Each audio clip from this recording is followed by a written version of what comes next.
Hey guys, Paul Bailey here once more, and welcome to a new Doctor Who review for today. So in this review, I'm going to be talking about Doctor Who Flux Episode 4, The Village of Angels, and what a great episode it was. Now, before I get into the further deeps of this episode and what I enjoyed about it, what are the ups and downs of it, to be honest, there's no downs to it. There ain't no downs at all. This is a good episode. Now, if you haven't watched Doctor Who Village of the Angels, then I suggest you do not watch this video any further, and then come back in later on in the week to watch this video and watch this review, because I really don't want to give any spoilers. You heard me? No spoilers. Yeah, no spoilers. Don't want to give any more spoilers, so if you haven't seen it, I'm sorry, but if you carry on watching this video, you're going to get a ton of spoilers, and I really don't want you to have any spoilers, so please do not watch this video until you've managed to sit down and watch Doctor Who Flux, episode chapter 4, Village of the Angels. So, going in straight into my review about it, what is it I think about it? Is the plot good? The plot is unexpected. It was very, very unexpected. I mean, still didn't get no answers from the first 3 episodes of Doctor Who Flux. Like, how did the TARDIS, Dan and Yaz got escaped from the Flux in the first place? How did the Santorans have the ability to have time travel? And what does it all have to do with the Ruth incarnation of the Doctor, or the fugitive Doctor? So, yeah, very, very lot of answers, and we still need more answers. We got a load of questions. So, of course, we end the episode last week with the Angel taking control of the TARDIS. And, of course, it takes the TARDIS after the Doctor does emergency reboot, which means the TARDIS systems is still rebooting itself after she connects it up to her. The TARDIS is now rebooting because the only way to get rid of the Weeping Angel is if the TARDIS got rid of anything that's quantum life form inside. So, Weeping Angel ends up in this woman Claire's mind. Now, Claire is somebody we meet in the very first episode when you see a Weeping Angel slap her back in time. So she ends up being slapped back to 1965, and then she lives there for 2 years, and then in 1967 she comes across the Doctor again, as she spoke to the Doctor in the first episode. So Claire's kind of mysteries are unraveling, but she's got a Weeping Angel in her mind, because you do have a scene where she's hallucinating that she thinks she's got angel wings, and then when she rubs her eye, the dust falls out of her eye onto the settee, and she just wipes the dust away. So she is turning into a Weeping Angel, and it's because there's a Weeping Angel inside her mind that was exactly the same Weeping Angel that hijacked the TARDIS to try and bring the Doctor there, because in the meanwhile, these other bunch of Weeping Angels are chasing down this rogue Weeping Angel because it has something to do with the Division. Now, the Division, we found out back in the Timeless Children, that it's got something to do with the Doctor, you know, everything. And apparently, it's not just Time Lords, it is a race of everything.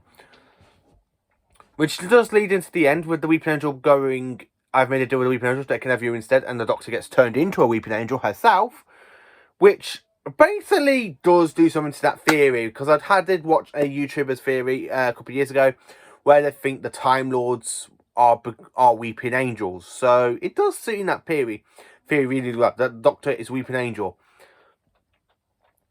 So that's mainly around the plot with the Doctor being turned to a Weeping Angel. You've got this missing girl, Peggy, where she's gone missing in 1967, that Graham, with Yaz and Dan looking for them, and then they get sacked by a Weeping Angel to 1901, where they go to a village that's been abandoned and everything. It's quite a good, interesting episode, I have to say.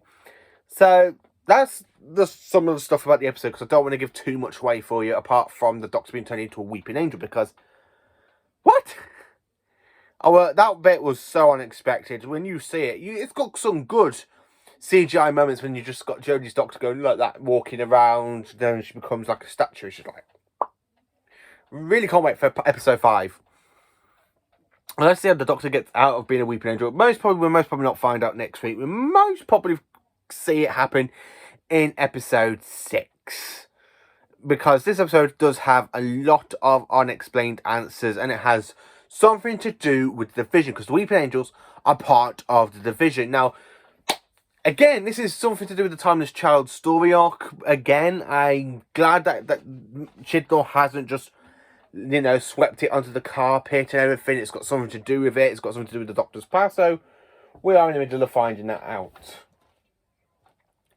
I love this episode. The Weeping Angels are a great episode for the Weeping Angels. I mean, the Weeping Angels in the last episode, which is the Angels Take Manhattan, I thought that was absolutely not terrible, but it isn't great. So it's good.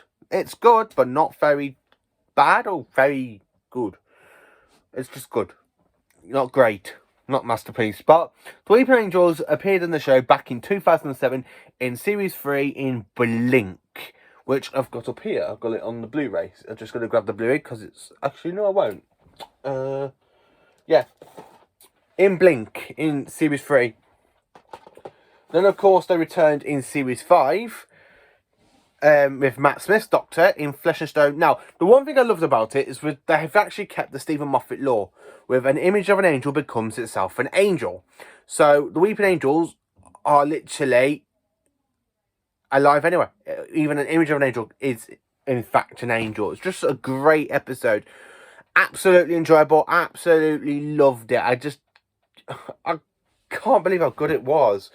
It's a lot better than last week's episode, because last week's episode, it was like, okay, this episode, it's good, but not as great. Now, this one, if I was going to rank this episode, 8 out of 10. 8 out of 10, because it is just a great episode. It's very enjoyable and stuff, so it deserves to be an 8 out of 10. Now, the ups and downs of it, which I've got written down. So, for the ups, I love the fact they've actually continued on with the Weeping Angel in the TARDIS. So it's not something like at the end of Halloween Apocalypse, where the TARDIS gets pulled into the flux, and then somehow they escaped at the end of it in the next episode. So, that one I kind of enjoy. I like the whole point of the Doctor, because this is something...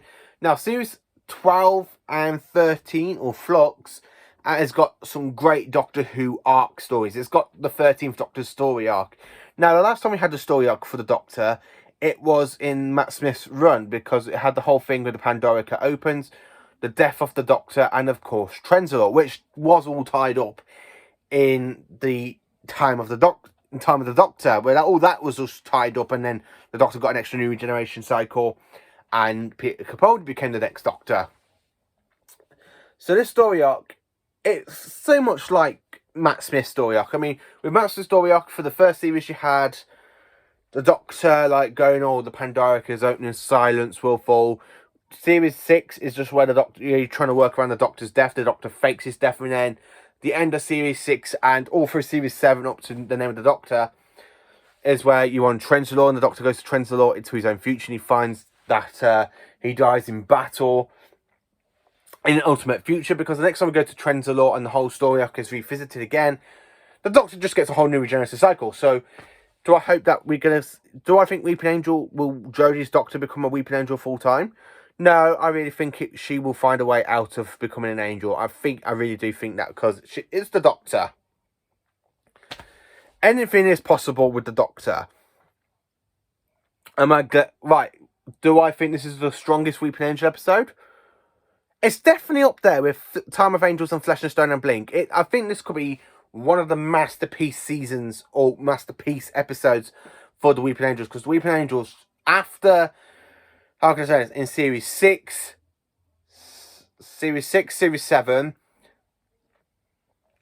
8 and 9, they just became like cameos, really, because they cameo in quite a bit of episodes of Doctor Who, where they cameo in the God Complex, they cameo in The Name of the Doctor, where you see them a bit. No, sorry, not Name of the Doctor. Time of the Doctor. They cameoed in Time of the Doctor. Then they cameoed in when they were on Gallifrey and the Faults, and the Cloister Wraiths got hold of them. So they have cameoed a couple of times. And the last time we actually see a Weeping Angel was on New Year's Day in Resolution of the Daleks, when that cameo happened in the Juju prison. So I do think this is one of the strongest episodes of the Weeping Angels. I really think Chibnall is a lot better to handle with the Weeping Angels than Moffat is, because I really think Moffat burnt out a lot of steam to do with them. So I really think Chris has done some great stuff with the Weeping Angel in this episode. Did I enjoy this episode? Yes, I did. It is a good episode. So let me know in the comments what you think of Doctor Who Flux Chapter 4, The Village of Angels. Let me know what you think of it, and please do like, subscribe and share, and please do not watch this video if for any spoilers. So thank you for watching. Please do like, subscribe, and of course please share. Please share on all the medias like Facebook, Twitter, anywhere you can. Just help me get more subscribers and more popularity, because I'm absolutely love making these videos. And welcome to the new subscribers that has boosted me up to 125 subscribers. Welcome to the channel. I hope you have a great time watching my videos. And join me for more Doctor Who content videos tomorrow. Thank you for watching, and have a great night.